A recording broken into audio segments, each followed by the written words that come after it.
What's up, guys? Welcome back to the channel. It's me, Paris Head. I'm back for you guys. Sorry I've been gone so long. I was having issues with my recording device, so I wasn't able to record the videos. But I have since gotten a new phone, and so I'm able to record these videos for you. And been itching to get back because we've had a lot that has happened with spring ball starting off.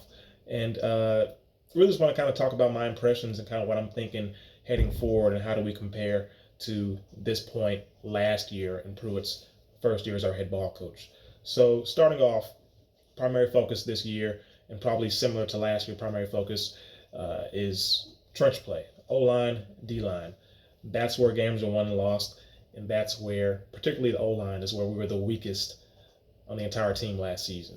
Now, I expect our O-line to be improved, and from what I've seen and heard in the spring, it seems like that is the case. Seems like we're putting on a lot more size with guys like Marcus Tatum and Nihas and Omer Johnson putting on weight, getting up to close to 300 pounds or even over 300 pounds for some of those guys.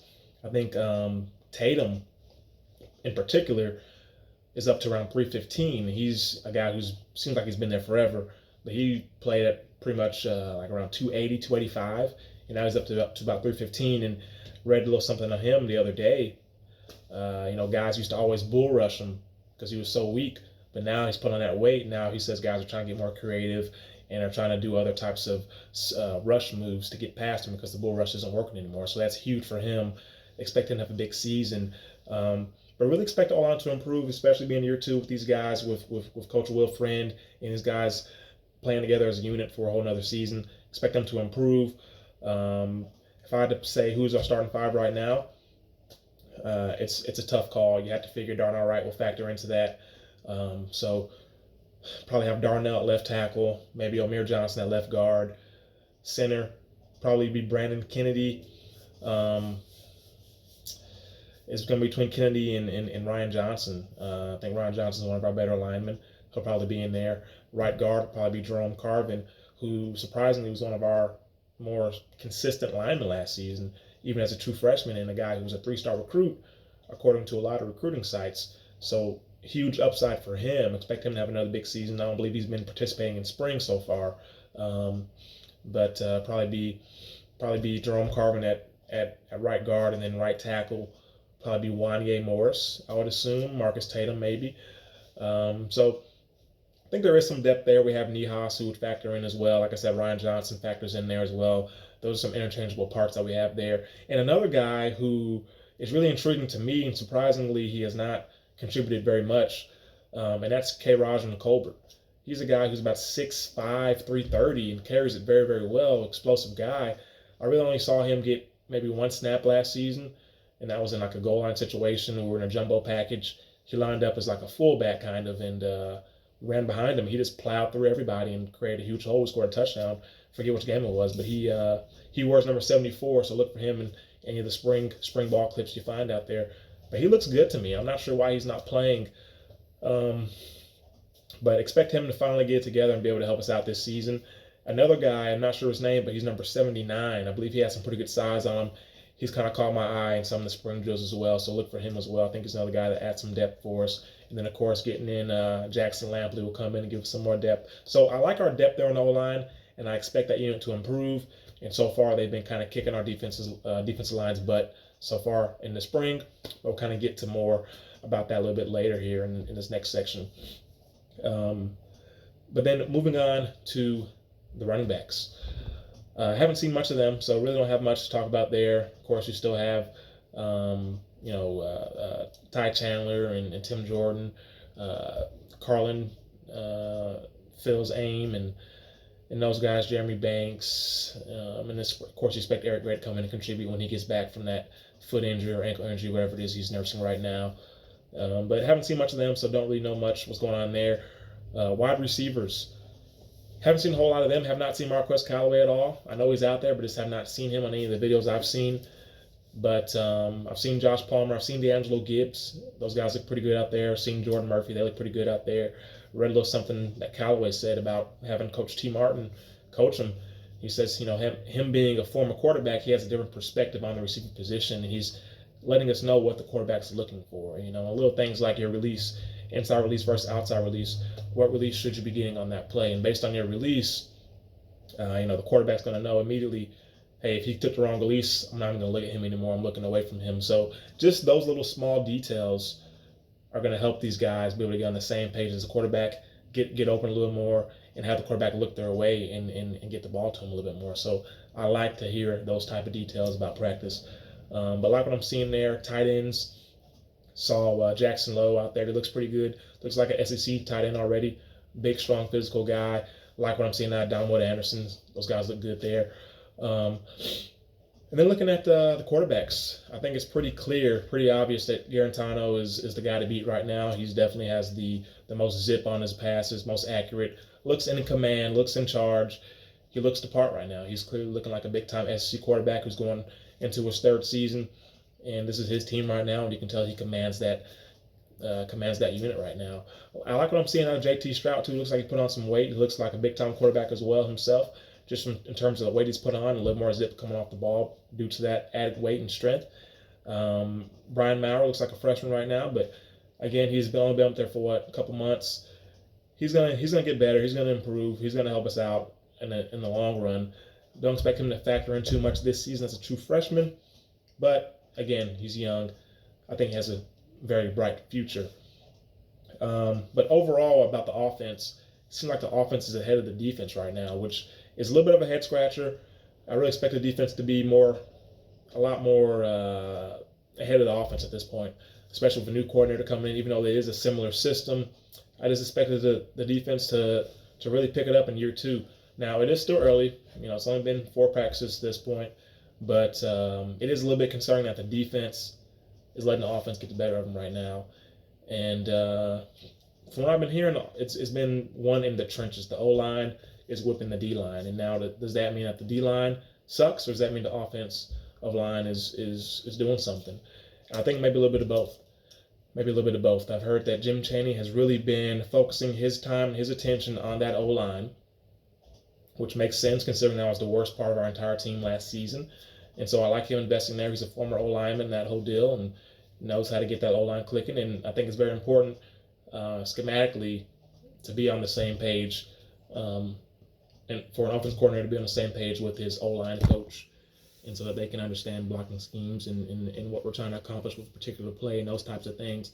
And so I love to see that, and I think the O-line is going to continue to get better. And I think once they get better, this whole entire offense gets a lot better, just because we can protect and open holes and do a lot more with a good O-line. Looking at the defense, the D-line is a huge question mark. We're losing probably our top 4 defensive linemen from last year with Shy Tuttle, Kyle Phillips, Alexis Johnson, and Paul Bain.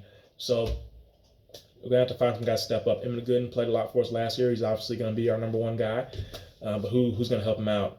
Well, first thing I think about is Matthew Butler, wore number 94 for us last year. He didn't play a whole lot, but when he got in, I think he did very well. Got some consistent pushback, didn't get moved very much. A guy who looks the part, has good size on him. Expect him to really contribute and step up as the power number 2 guy. And then, beyond that, really no one that's really proven that I can think of. We have some redshirt freshmen, Greg Emerson, another guy who looks the part, see what he can do. Kingston Harris, not sure if he's back to D-line or if he's still on the O-line. I believe he is on D-line now. He's a big-bodied guy. I believe he's up around 330 pounds, something like that. So he's a big, beefy guy.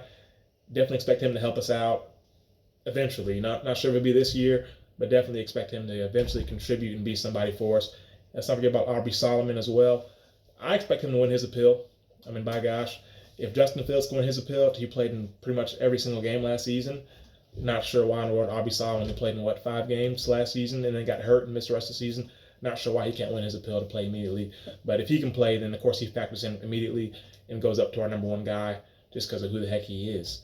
And then beyond that, we're going to kind of be relying on some of those JUCO guys, Savion Williams, Daryl Middleton. Those guys come in here, beef us up, and hopefully be plug and play guys and help us out immediately because we need it right now. And from what I've been hearing, the D-line is the weakest point in this team right now.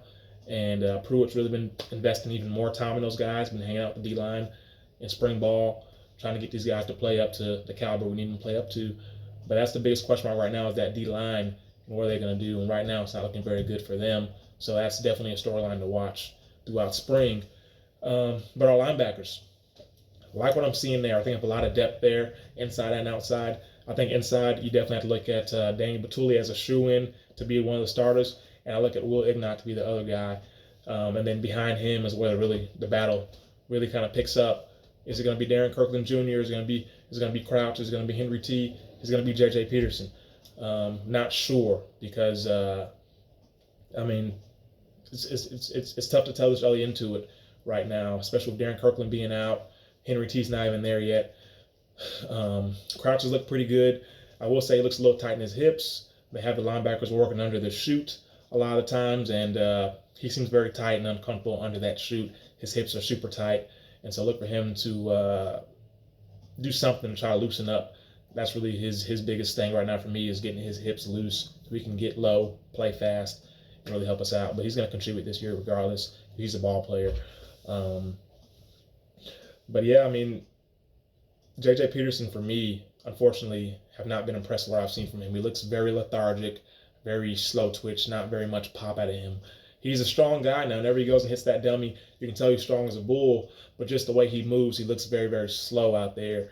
And so not sure if he's hurt or what's going on there. I think Pruitt did say he had a little injury he was nursing after the first practice. So I'm not sure if that's affecting him or what, but he just, he's not quite doing it for me right now. And I'm not sure what it is, but I need him to pick it up because he has a lot of talent. And I want to see him reach his potential. Right now, he's letting me down a little bit, unfortunately. But like where we're at there, I think a couple of those guys can bump outside as well and give us some depth there. You look at J.J. Peterson as a guy that could potentially do it. Look at Crouch, obviously, as a guy that could potentially do it. But, you know, that's another interesting battle, is who's going to be that outside backer opposite of Darrell Taylor, who's going to have that spot locked down on his side. Is it going to be John Mincy? I think we have Karat Garland, another guy that's trying to get that spot. DeAndre Johnson played out there as well last year, did solid for us. He looks pretty good, too, from what I've seen. He's toned up, a lot more muscle definition. Looks like he's not sure if he's gaining weight or lost weight, but he looks a lot better, carries his weight much better. So look for those guys to be kind of the primary guys to start off. And then, of course, you know, you have Crouch that could potentially take that spot.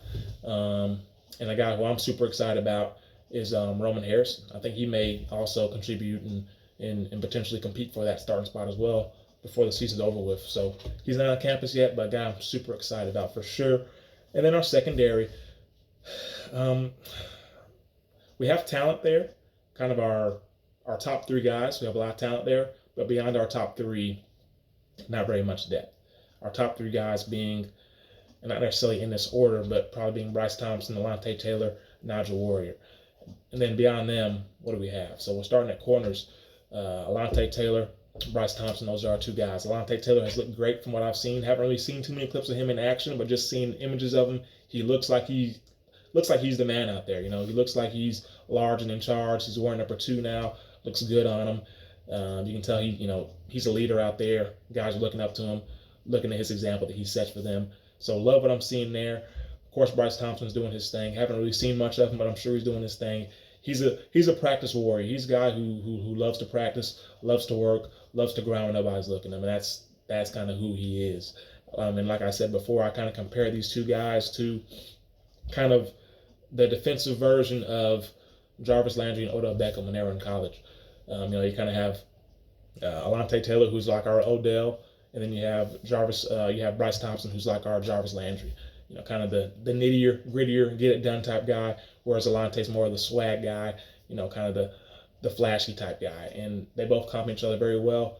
2 lockdown corners, but who's behind them? You have Sean Schamberger, who can play corner and can play nickel, can play safety, but not necessarily elite at any of those positions, but he does give you value with his ability to be multiple. Who else do we have? We have Warren Burrell. Who else do we have? We have Kenny Solomon coming in.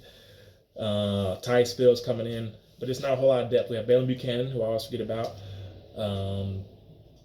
But I mean, there's not a lot of depth there, so we're gonna need some guys to step up and prove themselves there for sure. And safety is really the same deal. We have Nigel Warrior, and then maybe a little bit more depth there at safety, especially with the freshmen coming in.